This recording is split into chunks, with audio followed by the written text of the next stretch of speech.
I'm going to show you what you need to do to get this rotor off. You have to take these 2 screws out, and sometimes it can be a pain in the bootay. First, you would need to take this brake caliper bracket off. There's 2 bolts in the back that are 17 millimeter. I'll show those to you right now. So there's one of the bolts. There's one down here. These can be extremely tight, but it is a 17 millimeter that you would need to take this bracket off. You take these 2 bolts out, and then you're free to get the rotor out.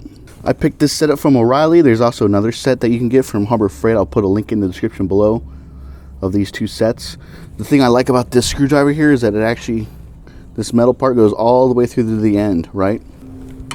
So if you're trying to get the screw out and it's not budging at all, you actually, as you start turning righty-tighty, lefty-loosey, so I'm going to be turning that way. As you're turning, you go ahead, you tap the end of this screwdriver. As I'm hitting the screwdriver, I'm actually turning it. You can also use some penetrating oil. I like to use ATF and acetone. Probably the best penetrating oil I've ever found. Put a link to the description of the video I did about that.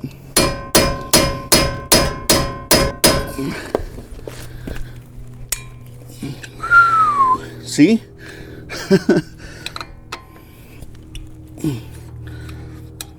There's the other one. So, get these screws out. These 2 screws.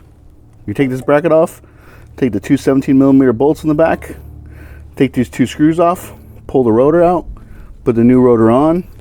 You can have rotors turned, so that's an option. I know O'Reilly around here in Southern California charges about $15 a rotor. Rotors are pretty cheap, but it's totally up to you. Like I said, the owner didn't want to do it. Key thing to remember though is when you install the new rotor, is make sure you put these screws back in. Because if you don't, it makes installing the brake caliper a little bit harder. And while you're driving down the road, it also, if you don't install the screws, the rotor will have a tendency to wobble inside there. So, like I said, we're not doing the rotor right now, but that's how you get it out if you needed to. There you guys go. Have a great day. Thanks for watching. If you want questions, comments, concerns, you can always email me at bundysgarage@gmail.com.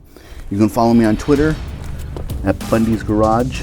If you can subscribe to my channel, that really helps me out. Hope you guys like my videos, and like always, I'll keep them rolling for you.